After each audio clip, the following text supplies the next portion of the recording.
আসসালামু আলাইকুম। আজ আমি আপনাকে একটি প্রশ্ন করতে চাই। আপনি কি কখনো ভেবেছেন কেন একই মার্কেট থেকে, একই চার্ট দেখে, একই ধরনের সুযোগ পেয়েও কেউ বছরের পর বছর ধারাবাহিকভাবে লাভ করে আর কেউ বারবার নতুন করে ক্যাপিটাল আনতে বাধ্য হয়? অনেকেই মনে করেন এর কারণ হলো ভালো স্ট্র্যাটেজি, কিন্তু বাস্তবতা একটু ভিন্ন।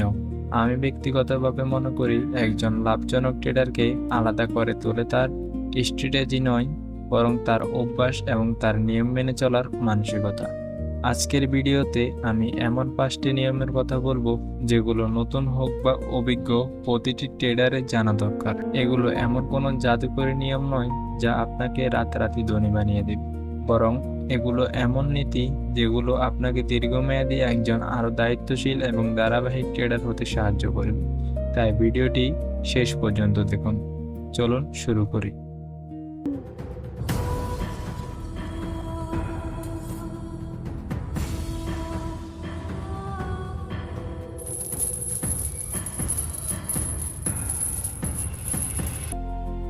প্রথম নিয়ম: কখনোই কোনো পরিকল্পনা ছাড়া ট্রেড করবেন না। অনেক নতুন ট্রেডার চার্ট খুলেই ভাবেন মনে হচ্ছে মার্কেট উপরে যাবে, তাই তারা বাইয়ের ট্রেড নেয়, অথবা মনে হয় মার্কেট সেল হবে। এভাবে অনুভূতির উপর ভিত্তি করে ট্রেড নেওয়া আসলে ট্রেডিং নয়, এটা শুধু অনুমান। একজন প্রফেশনাল ট্রেডার ট্রেড নেওয়ার আগে নিজের কাছে কয়েকটি প্রশ্ন করে: আমি কেন এই ট্রেড নিচ্ছি? আমার এন্ট্রি কোথায়? স্টপ লস কোথায়? টিপি কোথায়? আর এই ট্রেডে আমি কত টাকা ঝুঁকিতে রেখেছি?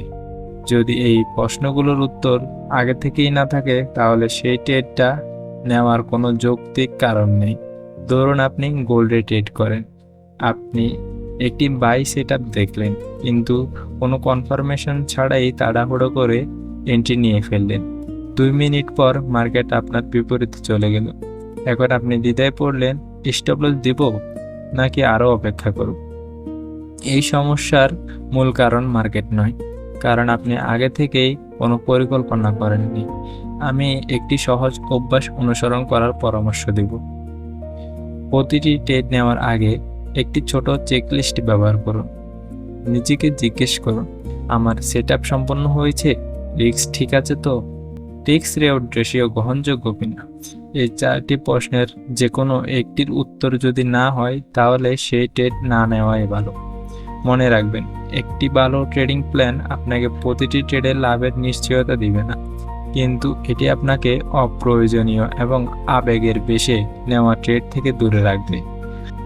আর দীর্ঘমেয়াদে এটাই একজন সফল ট্রেডারের সবথেকে বড় শক্তি।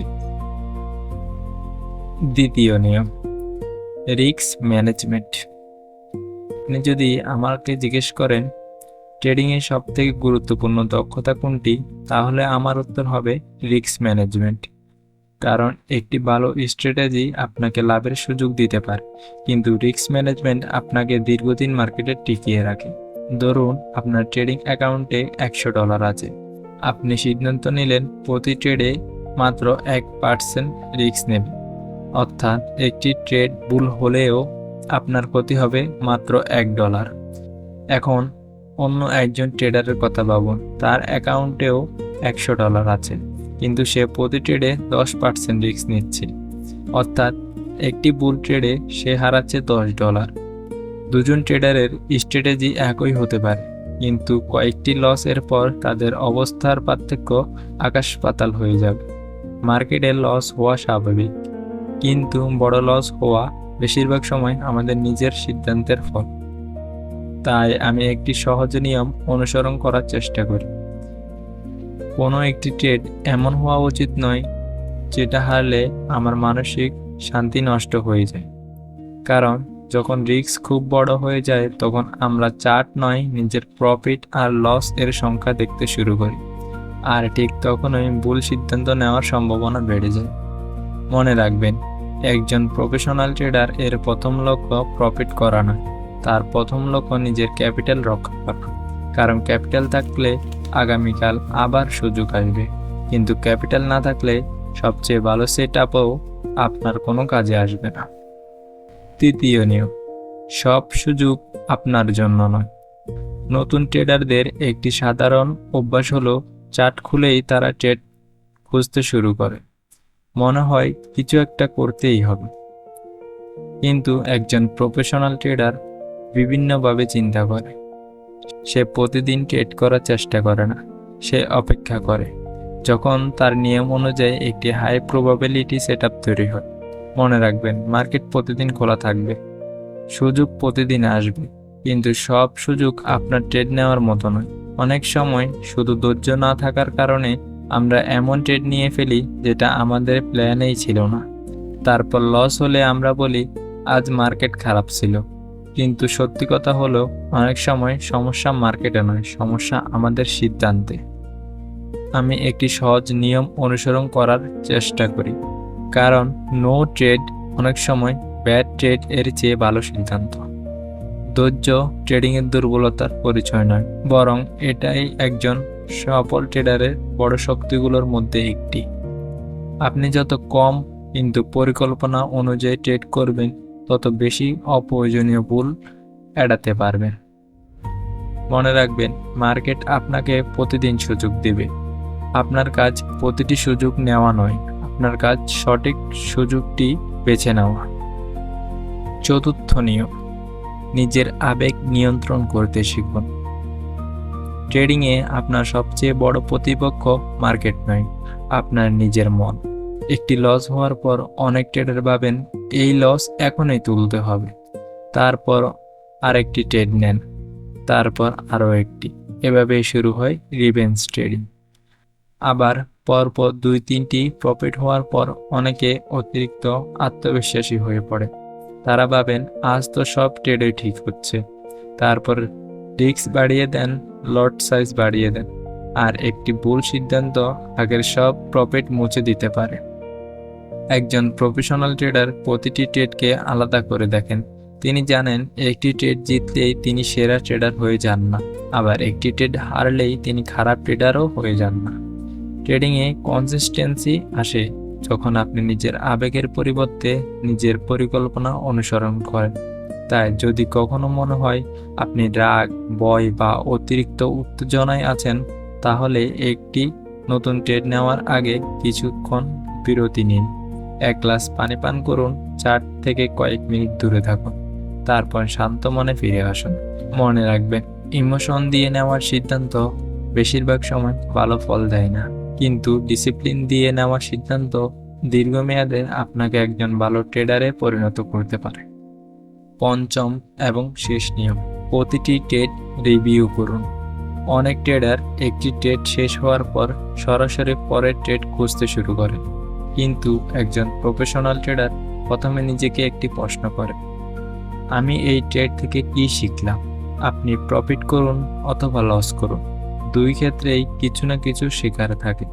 যদি প্রফিট হয়ে থাকে তাহলে বুঝুন কোন নিয়মগুলো ঠিকভাবে অনুসরণ করেছিলেন, আর যদি লস হয়ে থাকে তাহলে খুঁজে বের করুন ভুলটা কোথায় হয়েছে।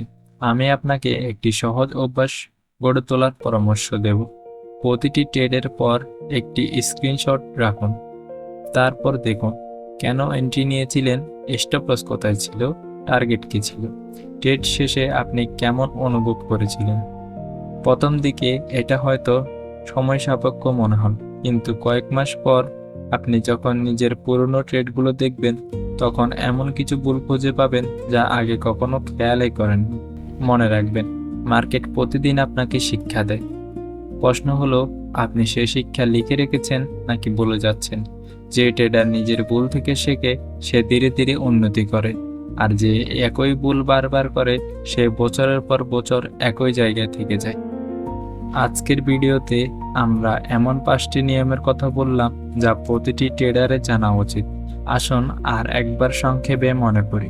প্রথম নিয়ম, পরিকল্পনা ছাড়া কখনো ট্রেড করবেন না।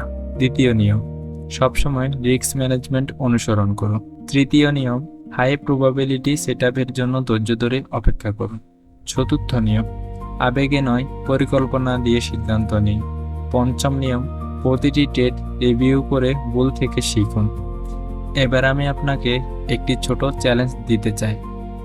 আগামী 30 দিন এই 5টি নিয়ম মেনে চলুন, তারপর 30 দিন শেষে নিজের ফলাফল দেখুন। হয়তো আপনি 1 মাসে ধনী হয়ে যাবেন না, কিন্তু আপনি একজন আরও উন্নত ট্রেডার হয়ে উঠবেন। যদি ভিডিওটি আপনার ভালো লেগে থাকে তাহলে একটি লাইক দিয়ে আমাকে জানিয়ে দিন। কমেন্টে লিখুন এই 5টি নিয়মের মধ্যে কোনটি আপনার জন্য সবচেয়ে বেশি কঠিন। আর যদি ট্রেডিং নিয়ে এমন বাস্তব এবং ধারাবাহিক বাংলা কন্টেন্ট দেখতে চান তাহলে এনএলডি এজ ট্রেডার চ্যানেলটি সাবস্ক্রাইব করুন। আল্লাহ হাফেজ।